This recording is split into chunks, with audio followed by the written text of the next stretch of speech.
Somos el equipo número 3 y vamos a exponer el capítulo 18 que consta del sistema nervioso central. Mi equipo es Oscar Rosas Zaragoza, Eric Rivas Pelagio, Paloma Jimena Alvarado Cabello, Vania Net Collazo Ramos y yo su servidora, Querenzo Larisa Quiroz Alay. El sistema nervioso central aparece al inicio de la tercera semana como placa de ectodermo engrosado, la placa neural, que es esta que podemos ver aquí. Y bueno, sus bordes laterales se van elevando para constituir lo que sería posteriormente los pliegues neurales, que como se pueden ver aquí. Y bueno, los pliegues neurales se siguen elevando aproximándose uno a otro en la línea media, como podemos ver aquí, y se fusionan para constituir el tubo neural, que sería este, y la fusión inicia en región cervical y continúa en sentido cefálico y caudal.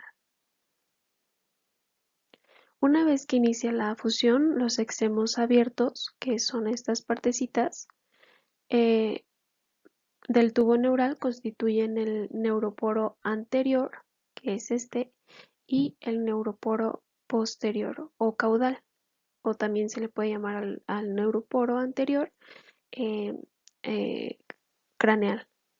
Y bueno, el cierre final del neuroporo anterior ocurre en la etapa de 18 a 20 somitas, que es aproximadamente el día 25, y el cierre del neuroporo posterior, que ocurre alrededor de 3 días después, que sería aproximadamente el día 28. El extremo cefálico del tubo neural muestra 3 dilataciones que son las vesículas cerebrales primarias. Y bueno, estas son el prosencéfalo o cerebro anterior, el mesencéfalo o cerebro medio y el romboencéfalo o cerebro posterior. Estos últimos dos van a tener un pliegue cefálico que pues es en la región del mesencéfalo, que es aquí, aquí y en un pliegue cervical en la que es pues se da por la unión del romboencéfalo y la médula espinal, como podemos ver aquí. A las 5 semanas del desarrollo, las vesículas cerebrales primarias se diferencian en 5 vesículas secundarias. El prosencéfalo forma el telencéfalo y el diencéfalo, y el mesencéfalo se conserva sin cambios, por lo tanto pasa como mesencéfalo.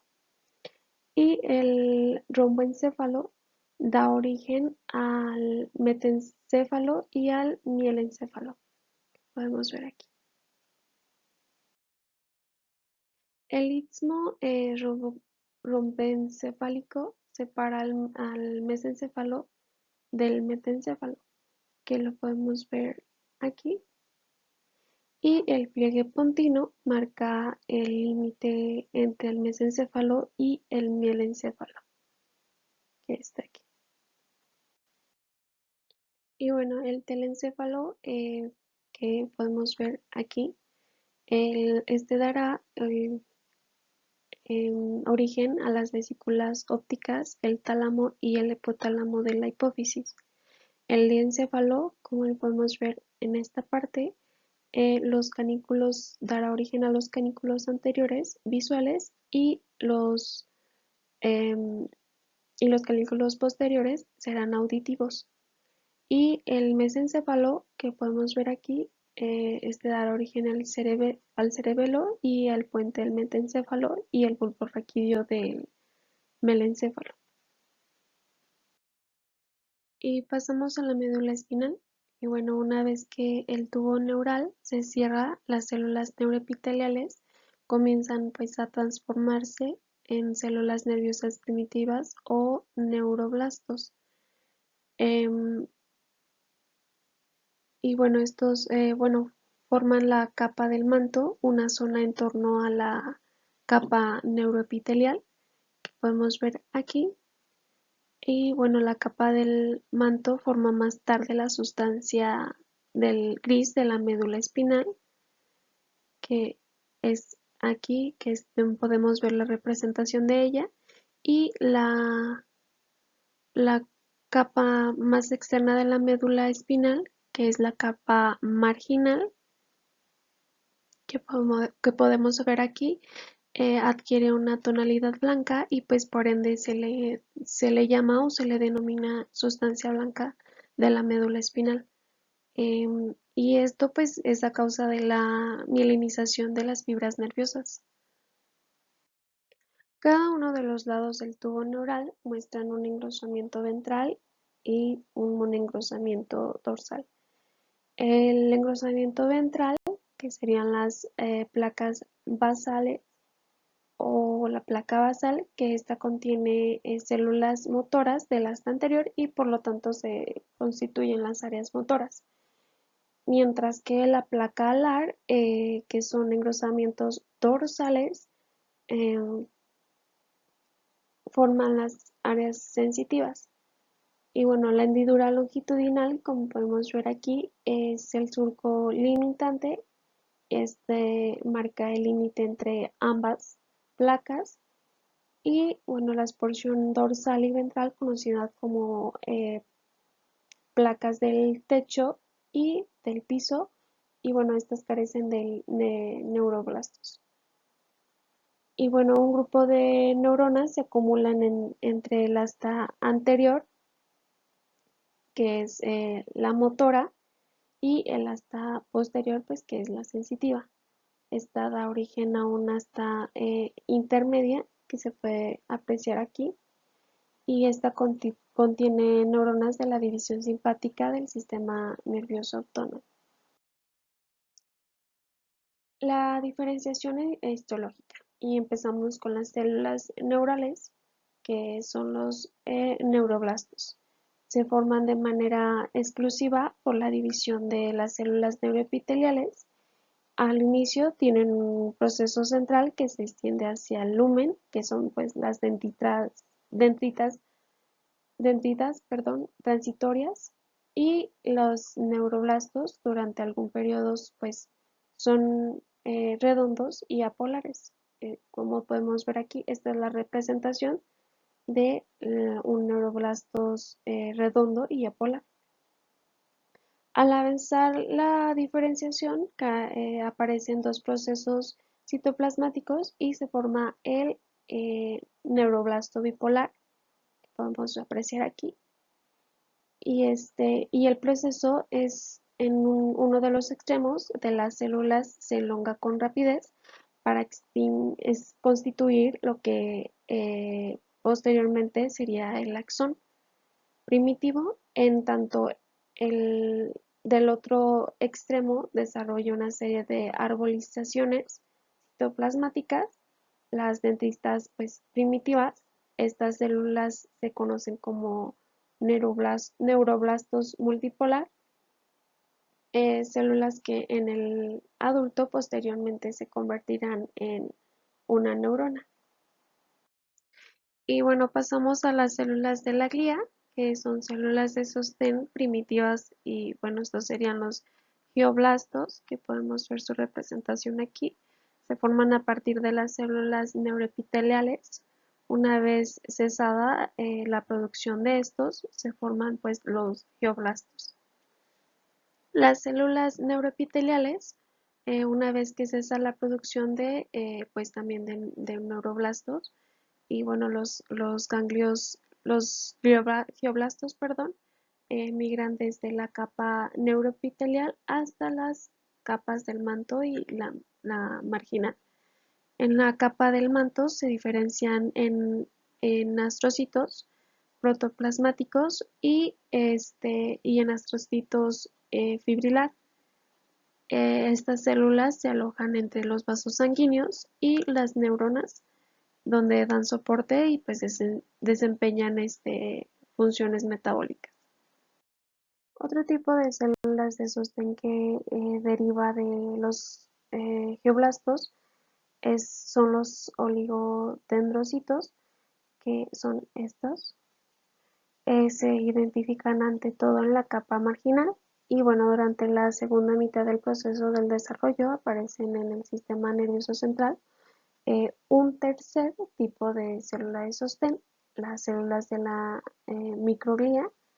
Este tipo de células con gran capacidad fagocítica se forman a partir pues, del mesenquima vascular. Y aquí está una célula mesenquimal. Una vez que las células neuroepiteliales dejan de producir neuroblastos y geoblastos, estas se van a diferenciar en células ependimarias. Y bueno, las células de la cresta neural, estas son de origen ectodérmico y se distribuyen a todo lo largo del tubo neural. Y bueno, estas migran en dirección lateral y dan origen a los ganglios sensitivos, que son los ganglios de la raíz dorsal, como podemos ver aquí, de los nervios espinales. Los neuroblastos de los ganglios sensitivos forman pues los procesos de crecimiento central. Estos procesos se conocen de manera colectiva como raíz dorsal sensitiva del nervio espinal, como podemos ver aquí, una raíz dorsal. Y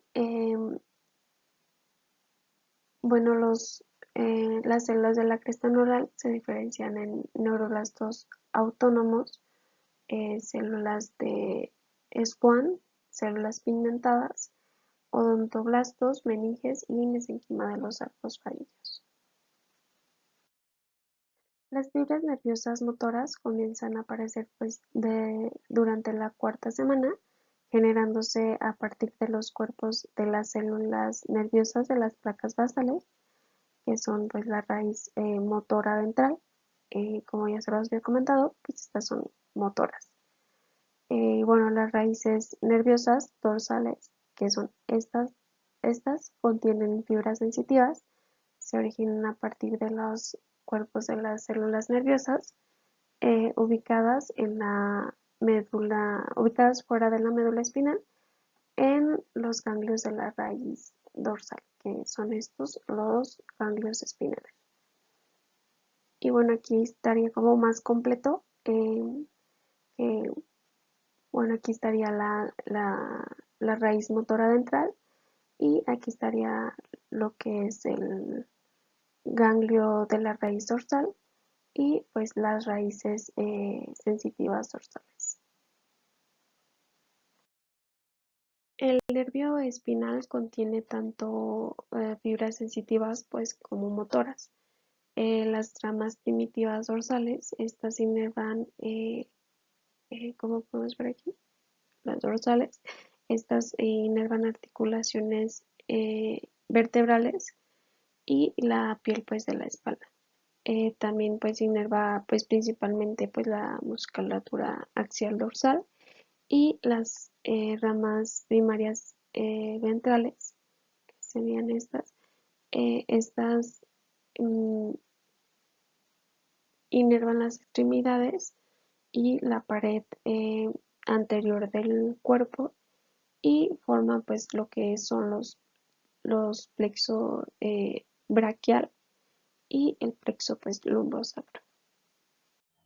Bueno, yo les voy a hablar sobre la mielinización. Las células de Schwann mielinizan los nervios periféricos y cada una de ellas se encarga del proceso en un solo axón. Estas células se originan a partir de la cresta neural, migran hacia la periferia y se enrollan en torno a los axones para formar la vaina del neuroblema. Y aquí están las células de Schwann.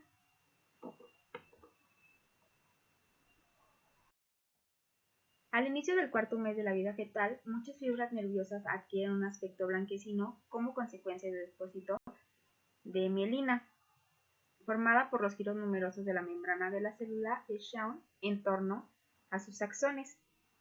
La vaina de mielina, que circunda a las fibras nerviosas en la médula espinal, tiene un origen del todo distinto: las células de la oligodendroglía. A diferencia de las células de Schwann, un solo oligodendrocito puede mielinizar hasta 50 axones. Algunas de las fibras motoras que descienden desde los centros cerebrales superiores hasta la médula espinal no desarrollan mielinización sino hasta el primer año de la vida postnatal. Aquí podemos ver lo que está el núcleo de Schwann, su axón y sus capas de mielina. Y bueno, los tractos del sistema nervioso desarrollan mielinización casi al mismo tiempo en lo que comienzan a funcionar.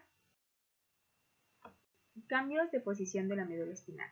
Bueno, en el tercer mes de desarrollo, la médula espinal se extiende a todo lo largo del embrión y los nervios espinales pasan por los forámenes intervertebrales en su nivel de origen. Con el paso del tiempo, la columna vertebral y la dura madre se elongan con más rapidez que el tubo neural y el extremo terminal de la médula espinal, de manera gradual, se desplaza hacia un nivel más alto. Aquí está lo que es la dura madre. Y al nacer este extremo se ubica en el nivel de la tercera vértebra lumbar, que está aquí.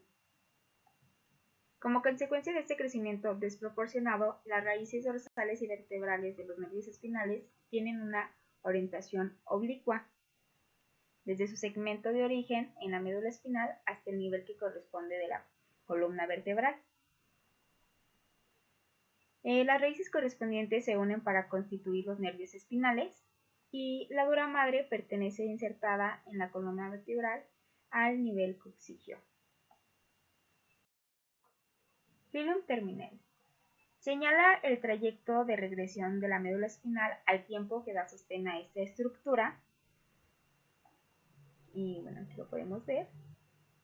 Y bueno, este también se le denomina ligamento coxígeo. Las raíces dorsal y ventral de los nervios espinales por debajo del extremo terminal de la médula en L2 y L3 constituyen en conjunto la cauda equina, que también es conocida como cola de caballo.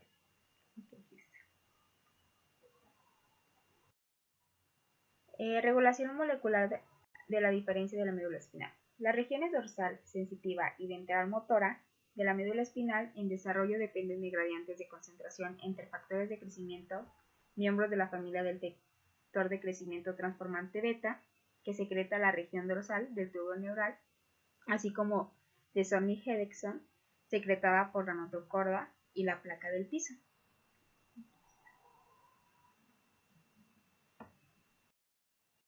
Bueno, los defectos del cierre del tubo neural. La mayor parte de los defectos de la médula espinal derivan del cierre anómalo de los pliegues neurales en la tercera y la cuarta semana del desarrollo. La espina bífida consiste en la separación de los arcos vertebrales y puede o no afectar el tejido neural subyacente. También existe lo que es la espina bífida oculta, que es un defecto de los arcos vertebrales que se encuentran cubiertos por piel y que en condiciones normales no se ve afectado el tejido neural subyacente. Luego está meningocele. En algunos casos solo sobresalen meninges que contienen líquido. Y está mielomeningocele, que el saco contiene tejido neural. En 80 a 90% de los niños que nacen con defectos del tubo neural graves se desarrollan hidrocefalia, que requiere intervención y a menudo se relaciona con la presencia de una malformación de Arnold-Chiari. La espina bífida puede diagnosticarse antes del nacimiento mediante ultrasonido y por la cuantificación de las concentraciones de alfa-fetoproteína en el suero materno y en el líquido amniótico. Puede diagnosticarse antes del nacimiento, ya que a las 12 semanas de gestación se puede ver lo que son las vértebras y pueden detectarse los defectos del cierre en los arcos vertebrales. Aquí podemos observar lo que es la espina bífida oculta, la meningocele, la mielomeningocele, que aquí se ve como el quiste, como el globito, y también nos menciona que en ocasiones los pliegues neurales no se elevan, sino que se conservan como una masa aplanada de tejido neural, y bueno, aquí se puede observar, y esto se puede tener como una espina bífida con mieloquisquisis o raquisquisis, que bueno, en este ejemplo muestra lo que es la raquisquisis. Y El tejido neural plegado también es parte de la quisquisis, pero se forma lo que es un pliegue.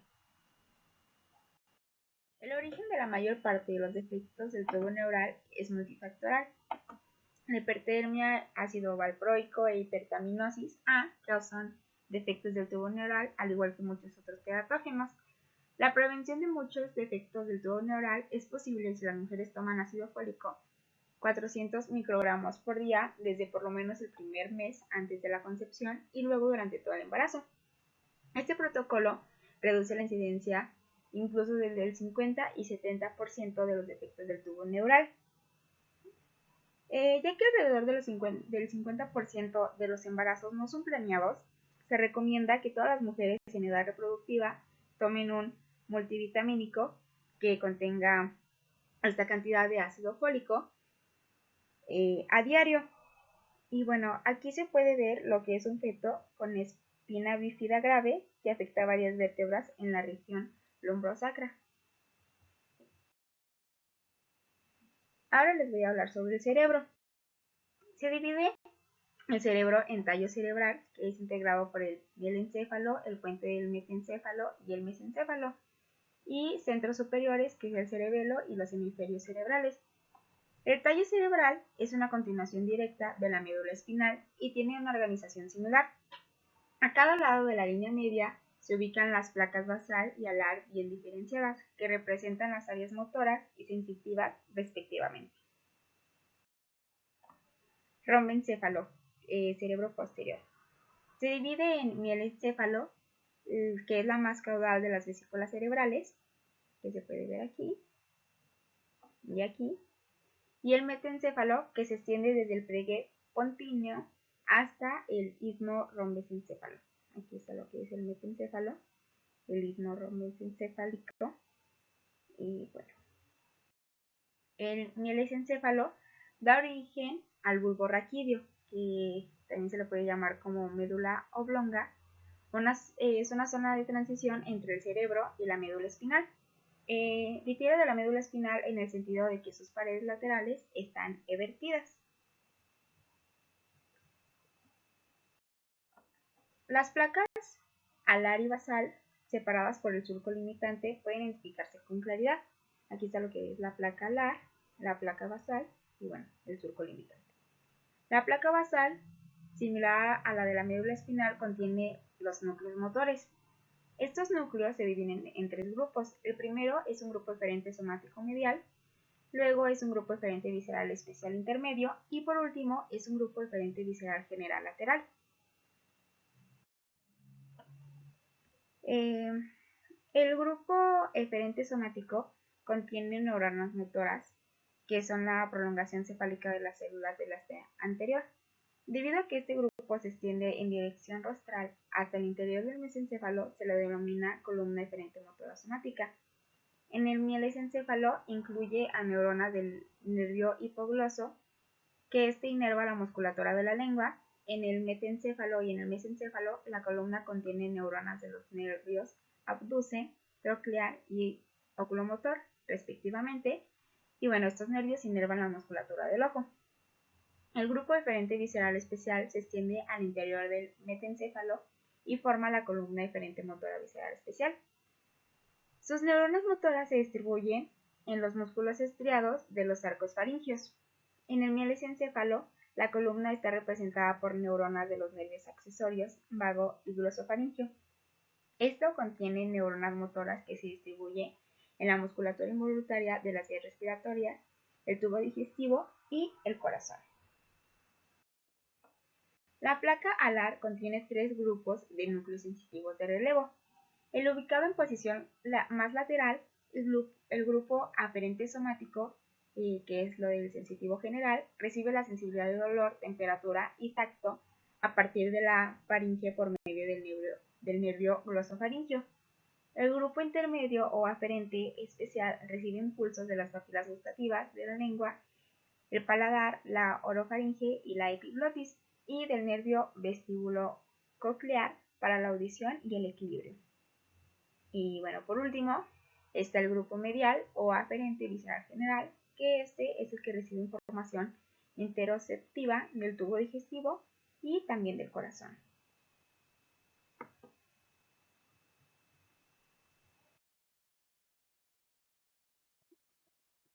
Bueno, ahora yo les voy a hablar acerca del metencéfalo. Este se caracteriza por las placas basal y alar.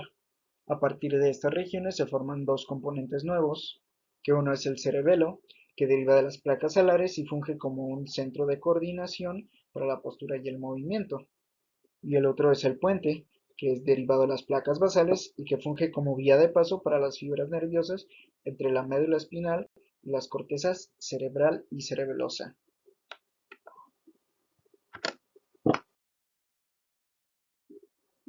Bueno, ahora tenemos que cada placa basal del metencéfalo contiene tres grupos de neuronas motoras.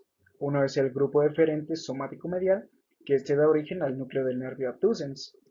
Otro es el grupo deferente visceral especial, que contiene los núcleos del nervio trigémino y facial, que inervan la musculatura del primero y del segundo arcos faringeos.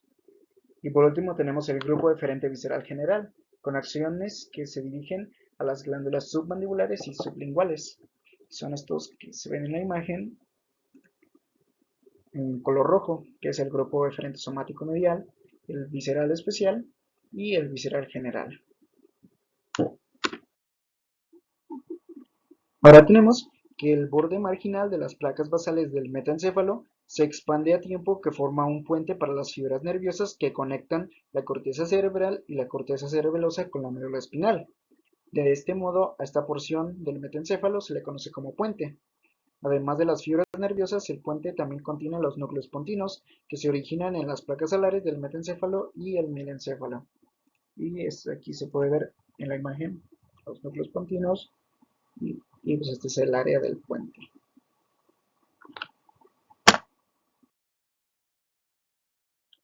Las placas alares del metaencéfalo contienen tres grupos de núcleos sensitivos. Uno es un grupo aferente somático lateral que contiene neuronas del nervio trigémino, un grupo aferente especial y el grupo aferente visceral general, y que son estos que podemos ver en la imagen en color azul, que es el aferente somático lateral, el aferente especial y el aferente visceral general.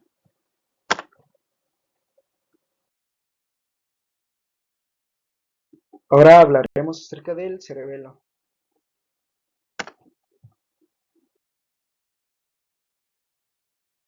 Las regiones dorsolaterales de las placas alares se flexionan en la dirección media y forman los labios rómbicos, que son estos que se pueden observar aquí en la imagen.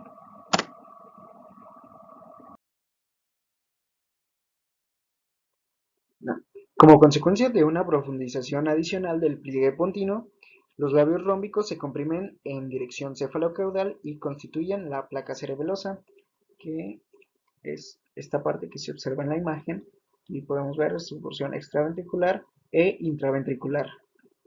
Y el lóbulo flóculo nodular es la parte más primitiva del cerebro desde la perspectiva filogenética.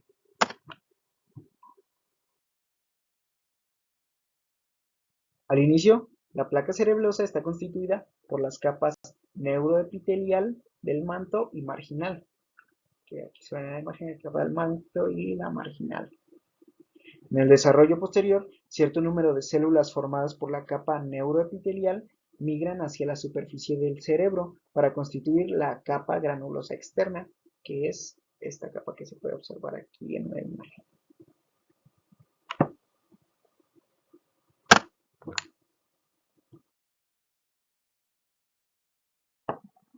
En el sexto mes del desarrollo, la capa granulosa externa da origen a varios tipos de células. Algunas de estas células migran hacia las células de Purkinje en diferenciación, que son estas que se pueden observar aquí en la imagen, que están migrando a su vez en dirección opuesta al tiempo que se dirigen hacia la superficie y dan origen a la capa interna de células granulosas, que es esta capa que se puede ver aquí, que se le denomina después capa de células granulosas cuando ya está el cerebelo bien diferenciado. Las células en canasta y las células estrelladas son producidas por células en proliferación en la sustancia blanca del cerebelo. Los núcleos cerebelosos profundos, como el núcleo dentado, alcanzan su posición final antes del nacimiento, y en esta imagen podemos observar que está el núcleo dentado.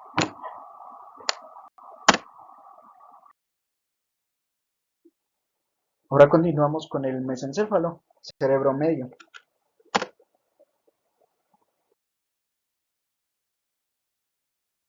En el mesencéfalo, cada placa basal contiene dos grupos de núcleos motores. Uno es un grupo eferente somático medial, representado por los nervios oculomotor y troclear, que inervan la musculatura del ojo, y el otro es un grupo eferente visceral general, pequeño, representado por el núcleo de Eidinger-Westphal, que inerva al esfínter de la pupila. Y aquí podemos observar estos grupos de núcleos en la imagen, el eferente somático y el eferente visceral general.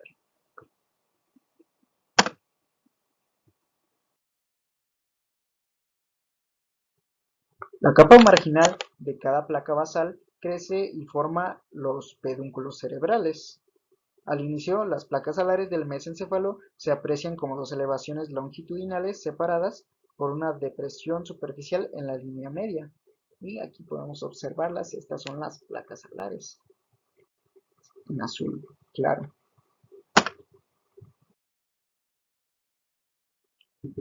Al avanzar el desarrollo, un surco transversal divide cada elevación en un colículo anterior o superior y otro posterior o inferior. Los colículos posteriores fungen como estaciones de relevo sináptico para los reflejos auditivos y los anteriores actúan como centros de correlación y reflejos para los impulsos visuales.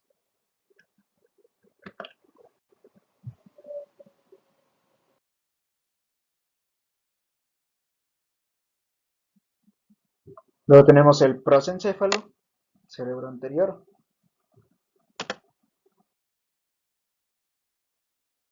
Este se divide en telencéfalo, que forma los hemisferios cerebrales, y el diencéfalo, que forma la copa y el tallo ópticos, la hipófisis, el tálamo, el hipotálamo y la epífisis.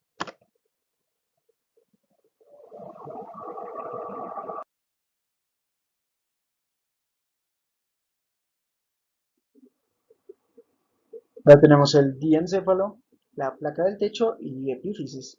Se piensa que el diencéfalo, que se desarrolla a partir de la porción media del prosencéfalo, está constituido por una placa del techo y dos placas alares, pero que carece de placas de piso y basales. En conjunto, estas capas dan origen al plexo coroideo del tercer ventrículo, que se puede ver aquí en la imagen.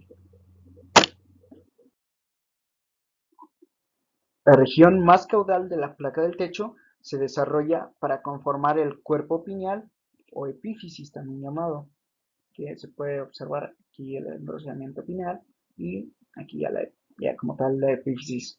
Este aparece al inicio a manera de engrosamiento epitelial en la línea media y para la séptima semana comienza a evaginarse. Eventualmente se convierte en un órgano sólido en el techo del mesencéfalo. Ahora tenemos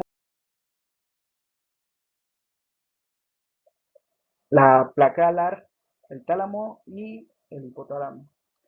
Las placas alares forman las paredes laterales del diencéfalo. Una hendidura llamada el surco hipotalámico divide la placa en regiones dorsal y ventral, el tálamo y el hipotálamo respectivamente. Aquí se puede observar en la imagen el surco hipotalámico y el tálamo y el hipotálamo.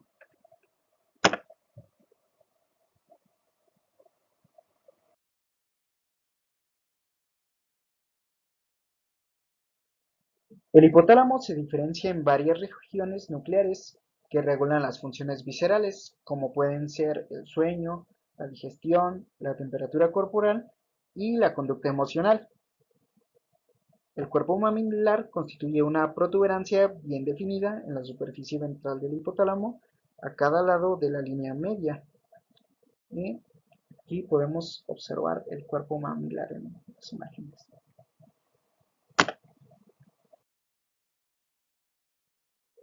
La glándula hipófisis o pituitaria Se desarrolla a partir de dos estructuras completamente distintas. Una es una evaginación ectodérmica de estomodeo, también llamada cavidad oral primitiva, justo a la altura de la membrana orofaringea, que se le conoce como bolsa de Rathke, que es esta que se ve en la imagen. Y otra es una extensión en dirección caudal del diencéfalo, llamada también el infundíbulo, que es esta que se ve en la imagen.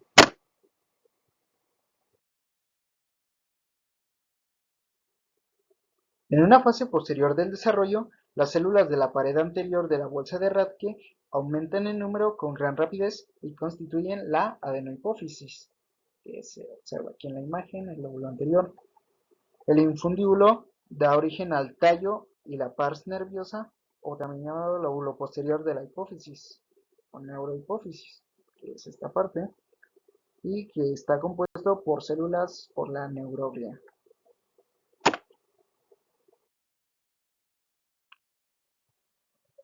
Ahora tenemos correlaciones clínicas, que son estas de efectos hipofisiarios. En ocasiones una porción pequeña de la bolsa de Rathke persiste en el techo de la faringe a manera de hipófisis faríngea. Los craneofaringiomas derivan de los remanentes de la bolsa de Rathke. Estos pueden formarse dentro de la silla turca o a lo largo del tallo de la hipófisis, pero suelen ubicarse por arriba de la silla. Pueden inducir hidrocefalia y disfunción hipofisiaria, como por ejemplo diabetes insípida o detención del crecimiento.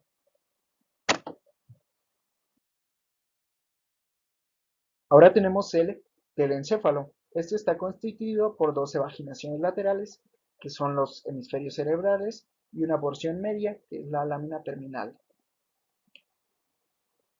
Las cavidades de los hemisferios, que son los ventrículos laterales, se comunican con el lumen del diencéfalo por medio del foramen interventricular de Monro. Que aquí en la imagen se puede ver el foramen interventricular de Monro, los ventrículos laterales, que son estos, la lámina terminal y los hemisferios cerebrales.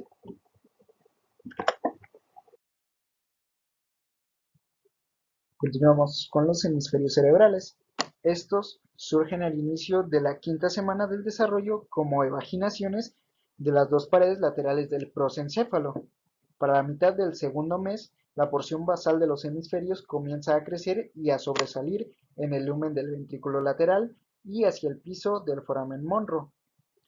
Los cortes transversales a esta región de crecimiento rápido tiene un aspecto estriado y es por eso que se le conoce como cuerpo estriado. Aquí se puede ver, es esta parte que está en verde en la imagen. En la región en que se une al techo del diencéfalo, la pared de los hemisferios no desarrolla neuroblastos y se conserva muy delgada.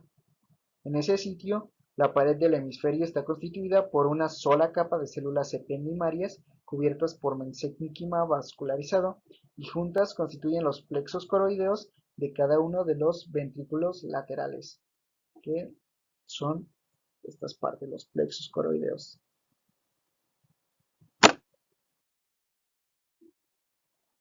Por encima de la fisura coroidea, la pared del hemisferio se engrosa para formar el hipocampo, y la función principal de este es el olfato. Y aquí podemos observar el hipocampo en la imagen. El cuerpo estriado, como parte de la pared del hemisferio, se expande de igual modo en dirección posterior y se divide en dos partes. Una porción dorsomedial, que es el núcleo caudado, y una porción ventrolateral, que es el núcleo lentiforme, que está integrado por el putamen y el globo pálido. Aquí podemos observar los núcleos en la imagen, el núcleo lentiforme y el núcleo caudado.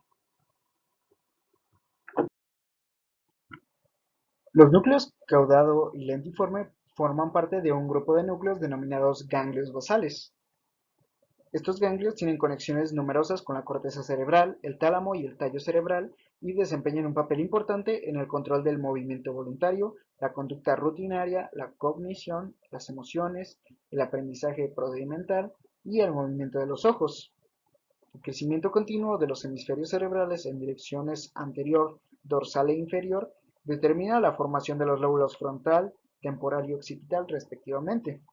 Sin embargo, al tiempo que el crecimiento de la región sobrepuesta al cuerpo estriado pierde velocidad, el área ubicada entre los lóbulos frontal y temporal se deprime y se le conoce como ínsula, que es esta área.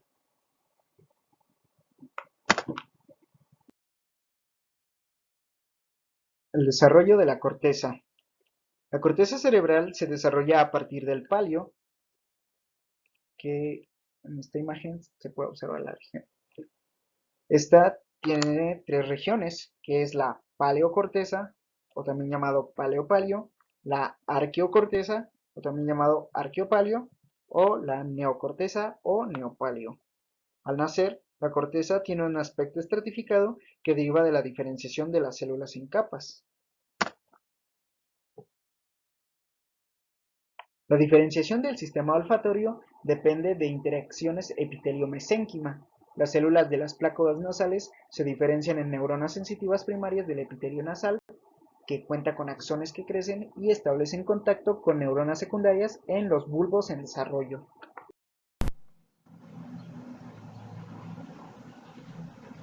Ahora seguimos con las comisuras, que estas son unas numerosas haces de fibras que conectan con las mitades derecha e izquierda de los hemisferios.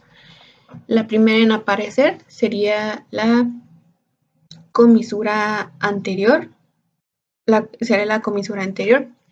que está en sus fibras nerviosas, conectan con el bulbo olfatorio y áreas cerebrales relacionadas de un hemisferio con las del lado opuesto.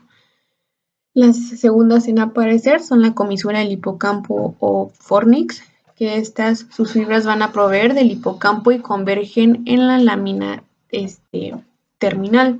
El cuerpo calloso será el cuerpo calloso aparece en la 10ª semana y esta conecta las áreas no olfatorias de ambos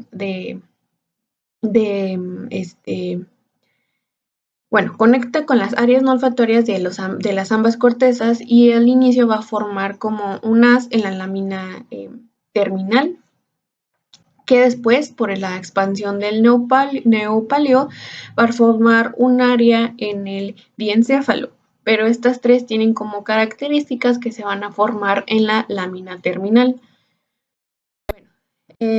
Después, van a aparecer otras tres estructuras que serían la comisura posterior y avenular, que comisura posterior y avenular, que están por debajo y en posición rostral a la glándula pineal y se van a ubicar por debajo y en dirección rostral del tallo de la glándula pineal. La siguiente es el quiasma óptico, que está en la pared rostral del diencéfalo y aparece en la parte rostral del diencéfalo y va a contener fibras de las mitades mediales de la retina.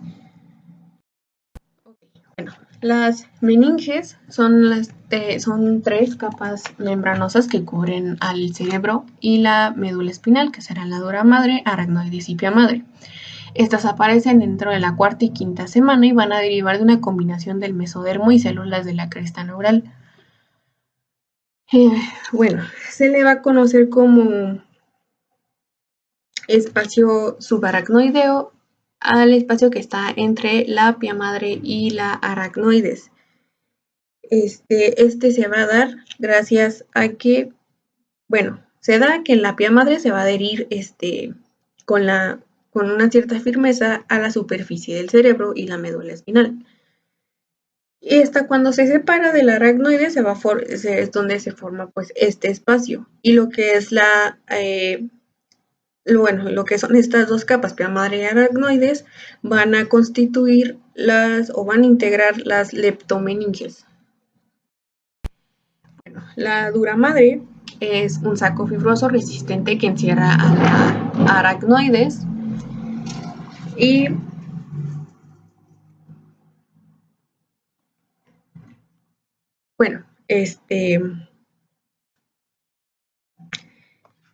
pues menciona que en el cerebro esta dura madre va a delimitar los senos venosos y Bueno, esta sección va a tener lo que son unas granulaciones aracnoideas, que estas van a permitir que pues el líquido cefalorraquídeo se absorba en todo el sistema venoso, y en estas donde se van a proyectar pues todos estos senos. Bueno, también menciona que la dura madre va a estar, el cerebro va a estar sostenido por unos tabiques, que uno de ellos serán el os del cerebro, que este va a ser el que va a separar los dos hemisferios, y otro de los tabiques sería la tienda del cerebro, que este va a formar como un techo sobre la estructura va a formar pues un techo en la estructura. Entonces, pues tanto la tienda como el os se van a extender en dirección ventral, desde la tienda del cerebro hasta pues los dos hemisferios. Con el líquido cefalorraquídeo, este líquido va a estar secretado por unos plexos coroideos, que estos plexos son modificados por son modificaciones, de la capa ependimaria, y estos plexos van a producir de 400 a 500 mililitros diarios de este líquido. Bueno, este líquido va a pues circular por los ventrículos cerebrales tras salir por los ventrículos laterales, como por ejemplo los forámenes intraventriculares, que ingresan al tercer ventrículo y luego van a pasar por el acueducto cerebral, haciendo el cuarto ventrículo. Estos pueden entrar al conducto raquídeo y salir por el cuarto ventrículo por las aberturas medial y lateral para ser absorbido en el sistema venoso desde el espacio subaracnoideo, pasando por las glándulas aracnoideas proyectadas al interior del seno sagittal superior. Este líquido va a amortiguar al cerebro y va a evitar que se compriman los nervios. Seguimos con la regulación molecular del desarrollo cerebral, que da como definición antero-posterior, que es cráneo-caudal, para los patrones del sistema nervioso central. Bueno, se inicia en una fase temprana del desarrollo durante la gastrulación y la inducción neural, y una vez que la placa se establece, lo que son las señales para la segregación del cerebro en el prosencéfalo y mesencéfalo y las regiones del rombobencéfalo van a derivar los genes de los genes de homosecuencia, que se expresan en la notocorda, placa neural y placa neural.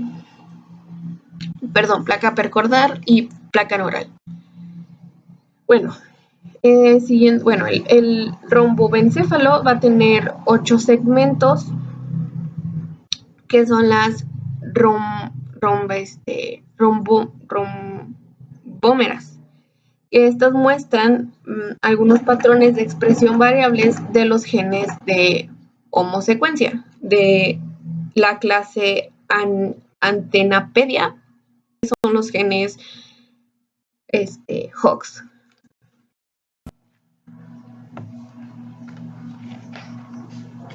Bueno, siguiendo con los nervios craneales, estos para lo que es la cuarta semana del desarrollo, lo que son los núcleos de estos 12 pares craneales, pues ya van a estar presentes, a excepción de los nervios olfatorio, que es el primer par craneal, y el óptico, del segundo, que estos van a derivar del tallo cerebral, y el oculomotor, que es el tercer par craneal, se va a formar por fuera de la región del romboencéfalo. Bueno, y en los centros de proliferación en el neuroepitelio se van a establecer 8 segmentos distintos de las rombómeras, como ya había mencionado antes, que estas Estas rombomeras van a dar origen a los núcleos motores de los nervios craneales.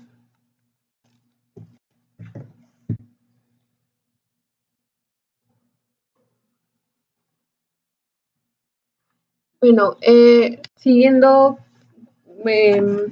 con los nervios craneales, lo que son los ganglios sensitivos se van a originar de las placas ectodérmicas y células de la cresta neural. Entre estas, las primeras están en las placas óptica nasal y 4 epifaringias, en la que estas epifaringias van a contribuir a forma de los ganglios de los nervios de los arcos faringios. Los ganglios parasimpáticos vienen de las células de la cresta neural y sus fibras son transportadas por los nervios craneales, primero, por los nervios craneales.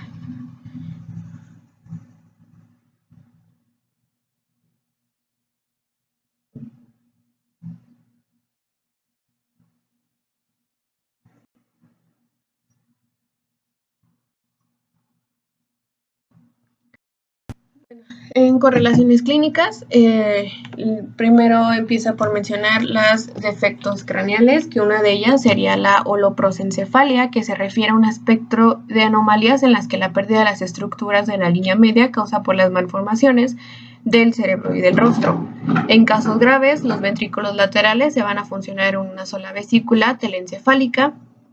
Los ojos van a estar fusionados y se va a observar como una única cámara nasal junto con las otras alteraciones faciales de la línea media. La anencefalia se presenta cuando la porción superior del neural no logra cerrarse por completo, y la cranioranquisquisis es el defecto relacionado con el cierre del tubo neural que se extiende caudalmente hacia la médula espinal, en el que de nuevo se puede observar como una anencefalia, pero con un gran defecto que, como podemos ver, se extiende hasta la columna vertebral. Hidrocefalia. Y esta está, en su tamaño del cráneo, va a depender del crecimiento del cerebro, y las alteraciones causadas se van a hallar en el desarrollo cerebral. Las causas de esta microcefalia pueden ser variables, pueden ser por una causa genética o por problemas prenatales como una infección o exposición a drogas u otros teratógenos, y estas alteraciones en el desarrollo se van a presentar alteraciones en el desarrollo mental en casi todos los casos de esta microcefalia. En sistema nervioso autónomo, este va a contener fibras motoras por el músculo liso, cardíaco y las glándulas secretoras. También se le llama sistema motor visceral, y se va a dividir en la parte simpática, que es la noradrenalina, y la parte parasimpática, acetilcolina. Esta va a usar dos tipos de neuronas, que son las preganglionares, y tienen su cuerpo celular en la sustancia gris del sistema nervioso central. Y las postganglionares, que tienen su cuerpo en los ganglios autónomos, y sus fibras van a terminar en sus órganos blancos. El sistema nervioso simpático, sus cuerpos celulares de las neuronas preganglionares están en las columnas mediolaterales de la médula espinal, que son de la torácica 1 a la lumbar 2, en las que las de las postganglionares están en los ganglios prevertebrales o preórticos, y los ganglios paravertebrales se van a unir y van a formar los troncos simpáticos. Estos van a provenir de las células de la cresta neural y la región torácica, que migran durante la quinta semana.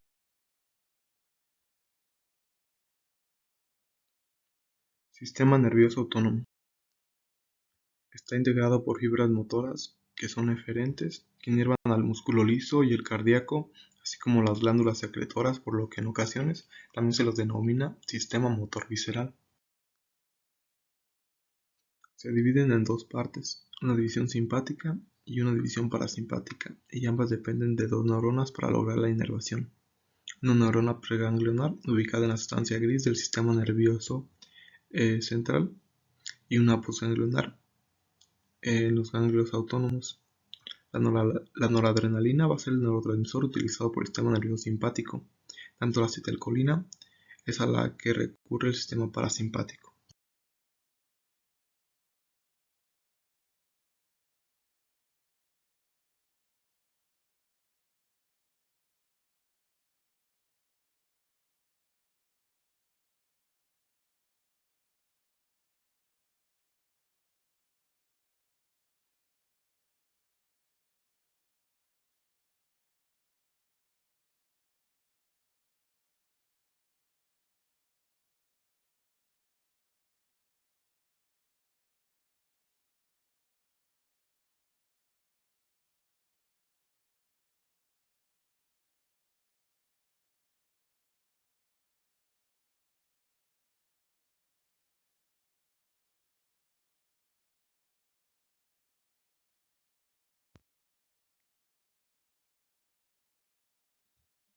Los ganglios paravertebrales están conectados por fibras y constituyen los troncos simpáticos, cadenas ganglionares derecha e izquierda. Estos ganglios se originan a partir de células de la cresta neural de la región torácica que migran durante la quinta semana del desarrollo. La migración y la ubicación de estas células de la cresta se encuentran reguladas por la proteína morfogénica ósea secretadas por la aorta dorsal, que actúan como quimioatrayentes para las células que migran. Las fibras simpáticas preganglionares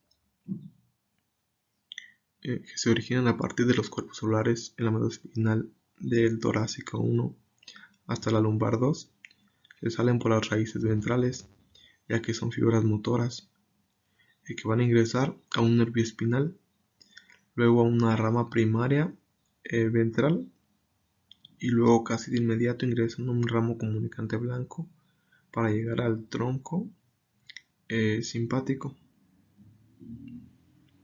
Se reúnen en grupos que se denominan nervios espláncnicos abdominopélvicos.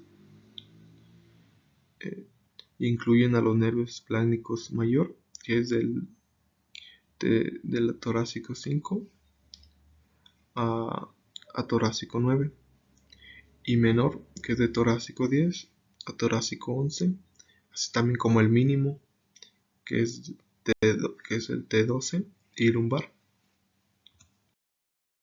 Las fibras postganglionares de los ganglios viajan desde el tronco simpático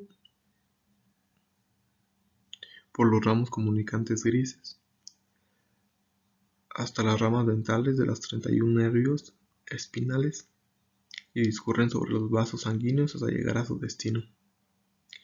Las fibras postganglionares de los ganglios paravertebrales preaórticos se distribuyen con los vasos sanguíneos para inervar los órganos abdominales y los genitales.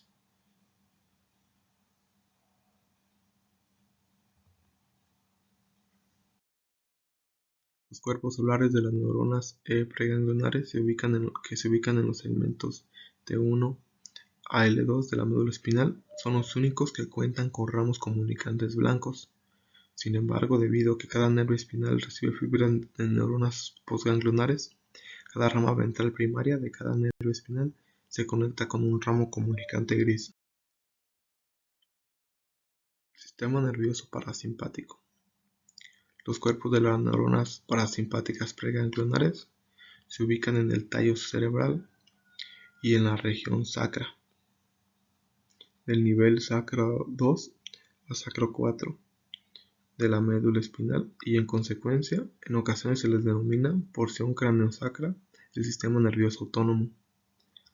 Las fibras parasimpáticas preganglionares de los núcleos del tallo cerebral viajan por los nervios oculomotor, el facial,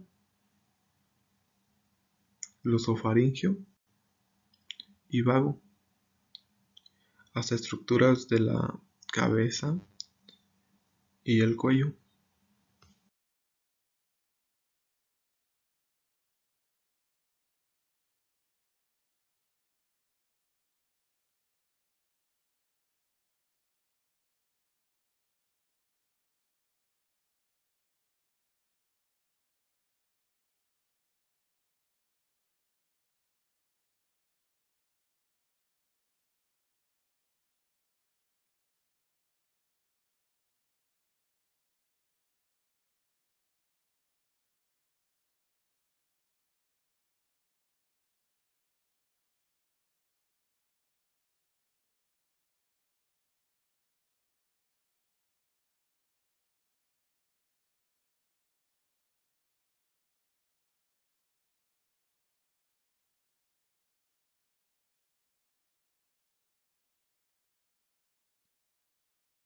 Glándula suprarrenal. Se desarrolla a partir de dos componentes. Una porción del mesodermo que constituye la corteza y una porción del ectodermo que forma la médula. Durante la quinta semana de desarrollo, las células mesoteliales entre la raíz del mesenterio y la gónada en desarrollo comienzan a proliferar y penetrar el mesenquima subyacente. En este sitio se diferencian en células acidófilas grandes que van a dar origen a la corteza fetal o corteza primitiva de la glándula suprarrenal. Poco después, una segunda ola de células del mesotelio va a penetrar a este mesenquima y circunda la masa original de las células acidófilas. Estas forman después la corteza definitiva de la glándula. Se trata de células productoras de esteroides que durante el segundo trimestre comienzan a secretar dihidroepiandrosterona que participa en la síntesis de andrógenos y estrógenos. Poco después del nacimiento, la corteza fetal va a involucionar con rapidez, en tanto, las células rematentes se van a diferenciar en las tres capas definitivas de la corteza: una zona glomerulosa, una zona fasciculada y una zona reticular. La corteza va a secretar principalmente cortisol, aldosterona y andrógenos. Las células de la cresta neural invaden su región medial, donde se disponen en cordones y cúmulos para constituir la médula de la glándula. Las señales que van a regular esta migración de estas células y su determinación para formar la médula suprarrenal van a emanar de la aorta dorsal e incluyen las proteínas morfogénicas óseas. Al diferenciarse, estas células se tiñen con un tono amarillo pardo al utilizar sales de cromo, por lo que se les denomina células cromáfines. Estas células representan neuronas simpáticas postganglionares modificadas que van a estar inervadas por fibras simpáticas preganglionares, y cuando se les estimula van a sintetizar adrenalina y noradrenalina que van a liberar directamente hacia la sangre. Correlaciones clínicas. Geocromocitomas.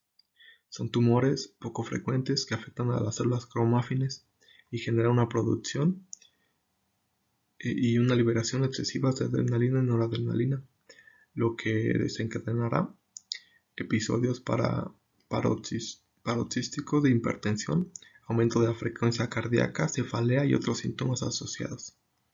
La mayor parte de ellos se desarrolla en la médula suprarrenal, pero cerca del 10% lo hace en otros sitios, por lo general el abdomen. De todos los casos, 25% es de tipo familiar y se relaciona con mutaciones del gen RET que participa en la migración de las células de la cresta neural. Deriva de la falta de formación de los ganglios parasimpáticos en la pared de un segmento o de todo el colon y del recto, debido a que las células de la cresta neural no migran. La mayor parte de los casos familiares se debe a las mutaciones del gen RET que codifica un receptor de sinasa de tirosina de la membrana celular. Este gen, ubicado en la región cromosómica 10 del brazo largo del locus 11, resulta esencial para la migración de las células de la cresta neural. El ligando de este receptor va a ser el factor de crecimiento neurotrópico derivado de las células de la glía, que van a secretar las células del mesenquima, de las cuales migran las células de la cresta. Las interacciones entre el receptor y su ligando regulan así la migración de las células de la cresta. El recto muestra compromiso en casi todos los casos, en tanto que el 80% de los recién nacidos afectados con el trastorno están implicados en el recto y el sigmoides. Los segmentos transverso y ascendente del colon solo se afectan en 10 a 20%. El colon va a desarrollar en esos casos una dilatación en la región proximal a la afectada, cuyo diámetro es escaso por la contracción tónica de la musculatura carente de inervación.